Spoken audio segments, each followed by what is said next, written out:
எல்லாருக்கும் வணக்கம். Hi everyone, welcome to coffee vibes channel. இன்னைக்கு என்ன ரெசிபின்னு பார்க்கலாம். நான் டிஸ்கிரிப்ஷனில் போட்ட மாதிரியே டெய்லி நாங்கள் ஒரு ரெசிபி போடுறோம். கண்டிப்பாக சப்ஸ்கிரைப் பண்ணுங்கள், லைக் பண்ணுங்கள். இன்னைக்கு என்ன ரெசிபின்னு பார்க்கலாம். இன்னைக்கு என்ன சமையல் அப்படின்னு பார்த்தீங்கன்னா, கீ ரைஸ், சப்பாத்தி, நாட்டுக்கோழி குழம்பு அண்ட் ப்ரான் ஃப்ரை, இறால் ஃப்ரை. இது இறால் ஃப்ரை பண்ணுறதுக்காக மசாலாலாம் ரெடி பண்ணி வச்சுருக்கேன்.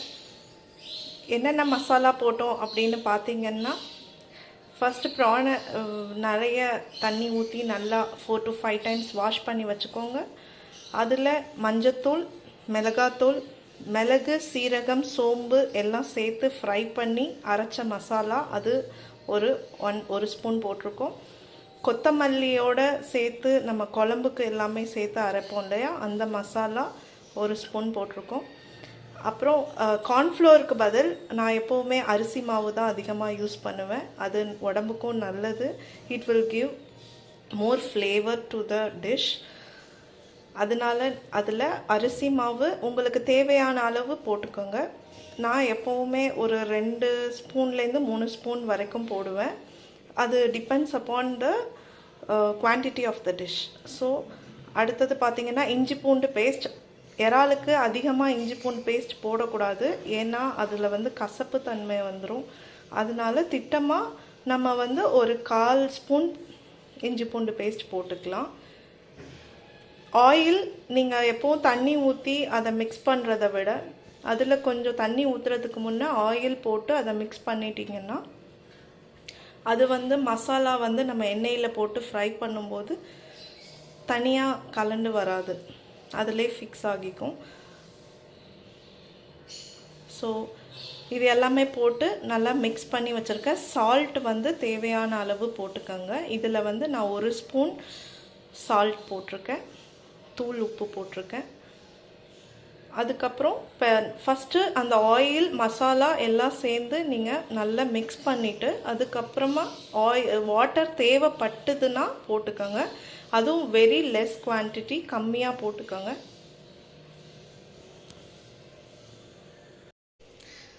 இப்போது நாட்டுக்கோழி குழம்பு ரெடி ஆயிடுச்சு. இதோட ரெசிபி பார்த்தீங்கன்னா, 4 to 5 onions, 4 tomatoes, 2 green chilies, அப்புறம் மின்ட் லீஃப் கொஞ்சம் எல்லாம் போட்டு ஃப்ரை பண்ணிக்கோங்க. அது ஆயில் போடும்போதே நிறைய போடாமல் கொஞ்சம் பட்டை, கிராம்பு, ஏலக்காய் 2 போட்டு அதை வெடிக்க விட்டு அதுக்கப்புறமா ஆனியன் போட்டுட்டு நல்லா ஃப்ரை பண்ணிக்கோங்க. இப்போ குக்கரில் வைக்கிறதுனால நீங்கள் தனித்தனியாக எல்லாத்தையும் ஃப்ரை பண்ணணும்னு அவசியம் இல்லை. ஜஸ்ட் நீங்கள் onion, tomato, green chilli, mint leaf எல்லாத்தையும் ஒன்றாவே போட்டு ஒன்றாவே ஃப்ரை பண்ணிடலாம். அது ஃப்ரை பண்ணும்போது கல் உப்பு போட்டுக்கோங்க. இது நான் 1 ஸ்பூன் கல் உப்பு போட்டிருக்கேன். இது பார்த்திங்கன்னா 4 to 5 people சர்வ் பண்ணலாம். 5 peopleக்கு சர்வ் பண்ணலாம். அதை நல்லா ஃப்ரை பண்ணிவிட்டு, எப்போவுமே ஒரு கிரேவி இல்லை குழம்பு எதுவுமே ரொம்ப டேஸ்டியாக இருக்கணும் அப்படின்னு சொன்னால் அதுக்கு நீங்கள் அதில் ஃபஸ்ட்டு நீங்கள் போடுற இன்க்ரீடியண்ட் அதை நல்லா டீப் ஃப்ரை பண்ணணும். அப்போ மட்டும்தான் அதோட டேஸ்ட்டு அந்த ஃப்ளேவர் கொடுக்கும். நம்ம சும்மா போட்டுட்டு எல்லாத்தையும் அள்ளி போட்டுட்டு எல்லாத்தையும் வேக வைக்கலாம் அப்படின்னு போட்டோன்னா அது அந்த அளவுக்கு டேஸ்ட் இருக்குமா எனக்கு தெரியல. பட் நான் அந்த மாதிரியும் பண்ணி பார்த்துருக்கேன். பட் அந்த மாதிரி பண்ணால் டேஸ்ட் டிஃப்ரென்ஸ் இருக்குது இதுக்கும் அதுக்கும். ஸோ நல்லா ஃப்ரை பண்ணிவிட்டு அதுக்கப்புறம் இஞ்சி பூண்டு பேஸ்ட் போட்டிருக்கேன். இதுக்கு 2 ஸ்பூன் இஞ்சி பூண்டு பேஸ்ட் போட்டிருக்கேன். 2 பூண்டு வேணும்னாலும் நீங்கள் 2 பூண்டு பல் இதில் போட்டுக்கலாம். ஏன்னா இந்த நாட்டுக்கோழி வாய்வாகாது, உடம்புக்கு ஹீட்டு ஆகும் யூஸ்வலாக நாட்டுக்கோழி. அதுவும் மதியானம் வச்சதை நைட்டு சாப்பிட்ற மாதிரி நிறையா இருந்தால் சில பேர் நைட்டும் சாப்பிடுவாங்க. ஸோ அது மாதிரி ஹீட் ஆகக்கூடாது அப்படிங்கிறதுக்காக நான் நல்லெண்ணெயில் சமைச்சிருக்கேன். நீங்கள் ஃபஸ்ட்டு ஆனியன் ஃப்ரை பண்ணும்போதே நல்லெண்ணெய் ஊற்றிக்கோங்க. உங்களுக்கு தேவையான அளவு ஊற்றிக்கோங்க. அதாவது இந்த கிரேவி குழம்பு இதுக்கெல்லாம் வந்து ஆயில் கொஞ்சம் கூட போட்டிங்கன்னா அதோட டேஸ்ட் நல்லாயிருக்கும்.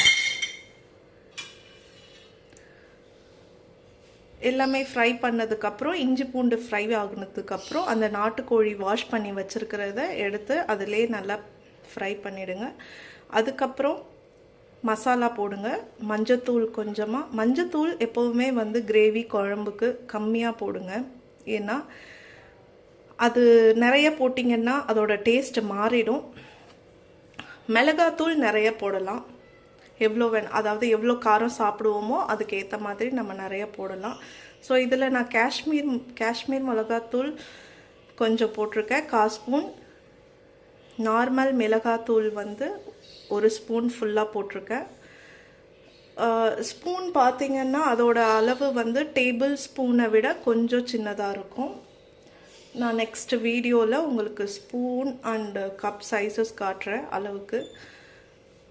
அடுத்தது அந்த மிளகு, சீரகம், சோம்பு, அந்த மசாலா, கரம் மசாலா அது எல்லாமே பார்த்திங்கன்னா 2 ஸ்பூன் போட்டிருக்கேன்.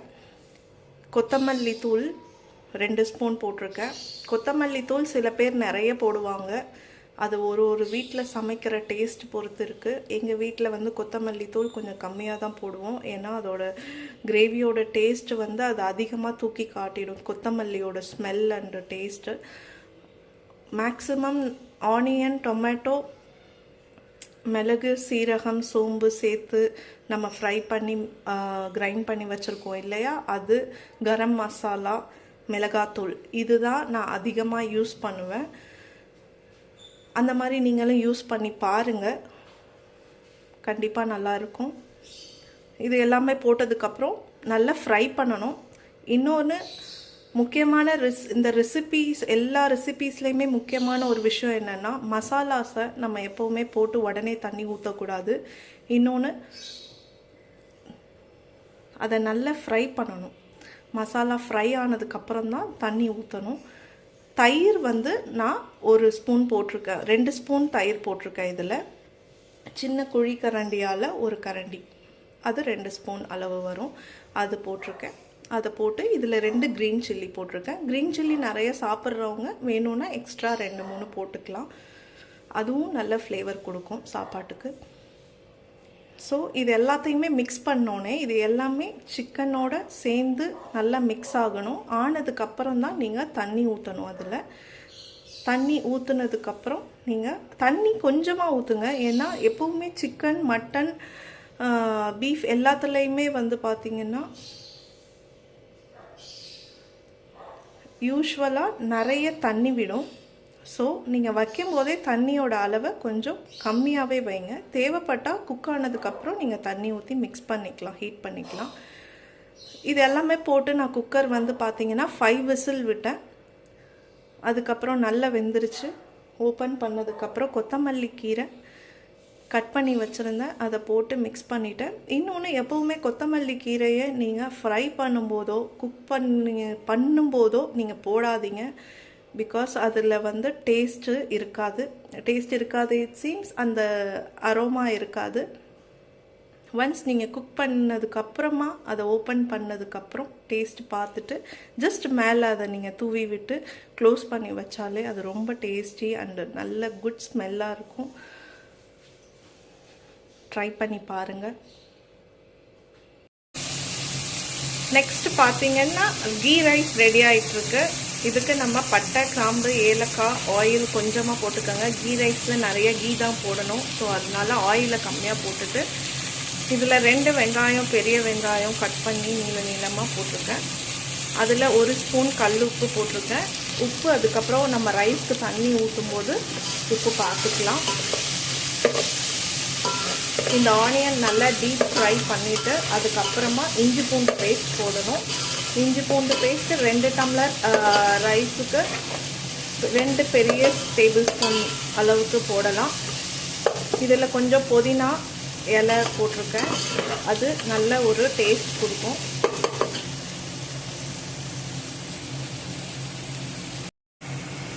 நெக்ஸ்ட் பார்த்திங்கன்னா இஞ்சி பூண்டு போட்டு நல்லா ஃப்ரை பண்ணிவிட்டு அதில் தயிர் போட்டிருக்கேன். 2 கரண்டி தயிர் போட்டு நல்லா அது கொஞ்சம் திக்காகிற வரைக்கும் நல்லா மிக்ஸ் பண்ணிக்கோங்க. மிக்ஸ் பண்ணி ஃப்ரை பண்ணுங்கள். தயிர், அந்த இஞ்சி பூண்டு பேஸ்ட் அண்ட் அந்த வெங்காயம் மூணுமே வந்து அது நல்லா ஃப்ரை ஆகணும். எல்லோரும் என்ன பண்ணுவாங்க, மேக்ஸிமம் போட்டுட்டு ஜஸ்ட்டு ஒரு தடவை கிண்டிட்டு அதுக்கப்புறம் தண்ணியை ஊற்றி ரைஸ் போட்டுருவாங்க. அந்த மாதிரி பண்ணாதீங்க. இந்த மாதிரி ட்ரை பண்ணி பாருங்கள். கீ ரைஸ் வேறு லெவல் டேஸ்ட்டில் இருக்கும்.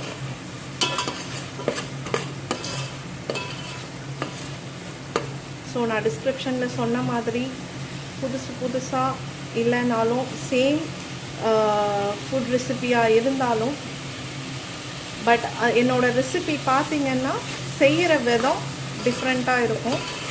ஆல்சோ யூஸ் பண்ணுற குவான்டிட்டி அண்ட் மசாலா எல்லாமே பார்த்திங்கன்னா டிஃப்ரெண்ட்டாக இருக்கும். நீங்கள் செஞ்சு பார்த்திங்கன்னா உங்களுக்கு டேஸ்ட் வந்து டிஃப்ரென்ஸ் தெரியும் யூஸ்வலாக செய்கிறதுக்கும் இருக்கும். இப்போது இது வந்து நல்ல ஃப்ரை ஆயிடுச்சு.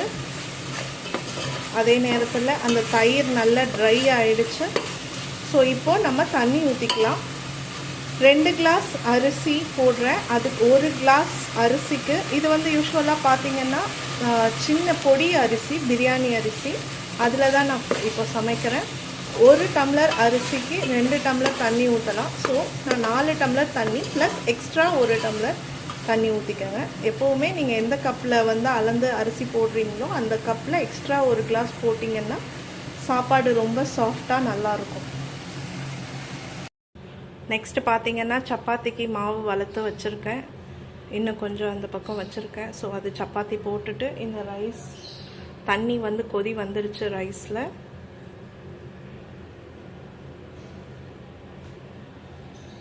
அடுத்து நம்ம ரைஸை போட வேண்டியதான் தண்ணியில், கீ ரைஸ்க்கு. அடுத்தது இந்த சப்பாத்தி போடணும். ஸோ தண்ணியில் சால்ட்டு, அந்த தயிரோட புளிப்பு, ஆனியனோட டேஸ்ட் எல்லாமே கரெக்டாக இருக்குது. இப்போது ரைஸ் போட்டுட்டு ஒரு 5 to 10 minutes ரைஸ் வெந்ததுக்கப்புறம் என்ன பண்ண போகிறோன்னா அது அப்படியே மூடி கீ அண்டு கொத்தமல்லி கீரை போட்டுட்டு நெய் வந்து உங்களுக்கு தேவையான அளவு ஊற்றிக்கோங்க. நான் வந்து 2 டம்ளருக்கு 1 ஸ்பூன் ஃபுல்லாக கீ போடுவேன். அதை போட்டுட்டு கொத்தமல்லி கீரை மேலே தூவிட்டு அப்படியே ஒரே ஒரு வாட்டி அதை நல்லா கிண்டி விட்டு அதை வந்து நம்ம தோசைக்கல்லில் தம்மில் போட்டுடலாம் ரைஸை. கீ ரைஸ் ரெடி ஆகிடுச்சு, தம்மில் போட்டாச்சு. இப்போ க்ளோஸ் பண்ணி அது மேலே வெயிட் வச்சிடலாம். கரெக்டாக 20 to 30 minutes. அதுக்கப்புறம் நீங்கள் வந்து கேஸ் ஆஃப் பண்ணிடலாம். அதுக்கப்புறம் ஒரு 15 minutes அது அப்படியே இருக்கணும். நடுவில் ஒரு வாட்டி ஓப்பன் பண்ணி நீங்கள் வந்து அதை அப்படியே சுற்றிலும் நீங்கள் கிண்டி விடுங்க. நடுவில் போட்டு மிக்ஸ் பண்ணிங்கன்னா அது ரைஸ் உடஞ்சிரும். ஒரு வாட்டி மிக்ஸ் பண்ணி விட்டுட்டு திரும்ப க்ளோஸ் பண்ணி வச்சுருங்க. 45 minutes கரெக்டாக ரெடி ஆகிடும். இப்போ ப்ரான் ஃப்ரை பண்ணிகிட்ருக்கோம். நீங்கள் என்ன ஆயில் யூஸ் பண்ணுவீங்களோ எது வேணாலும் யூஸ் பண்ணிக்கலாம். கடலெண்ணெய், சன்ஃப்ளவர் ஆயில், எனிதிங். இப்போ நாங்கள் பார்த்திங்கன்னா வீட்டில் ஃபுல் அண்ட் ஃபுல் கடலெண்ணெய், நல்லெண்ணெய், தேங்காய் எண்ணெய் இந்த மாதிரி ஆயில் தான் யூஸ் பண்ணுறோம். ஹெல்த் கான்ஷியஸ் ரொம்ப எங்கள் வீட்டில் எல்லாருமே. ஸோ அதனால் இது கடலெண்ணெயில் தான் ஃப்ரை பண்ணிகிட்ருக்கேன். இதை வந்து ரொம்ப இது பெரிய பெரிய இறாலாக இருக்கிறதுனால அதை நீங்கள் வந்து ஹையில் வச்சு ஃப்ரை பண்ணிங்கன்னா வேகாது, தீஞ்சு போயிடும். ஸோ அதனால் அதை சிம்மில் வச்சு ரொம்ப பொறுமையாக அதை வேக வச்சு திரும்ப திருப்பி போடணும். எப்போவுமே டீப் ஃப்ரை பண்ணாதீங்க. தவா ஃப்ரையில் லைட்டாக ஃப்ரை பண்ணாலே, அதாவது எப்படின்னா டீப் ஃப்ரைனா ரொம்ப நம்ம சிக்கன் வந்து பெரிய கடாயில் எண்ணெய் ஊற்றி அதில் டிப் பண்ணி எடுப்போம் இல்லையா, அந்த மாதிரி பண்ணாதீங்க. முக்கால்வாசி வெந்துடுச்சுனாலே அது கொஞ்சம் நேரம் சிம்மில் வச்சுருந்தீங்கன்னா அது நல்லா சாஃப்டாக இருக்கும்.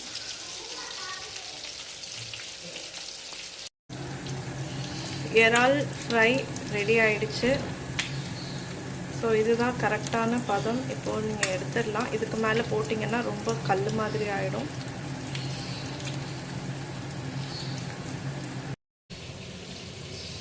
ஸோ ப்ரான் ஃப்ரை ரெடி ஆகிடுச்சு.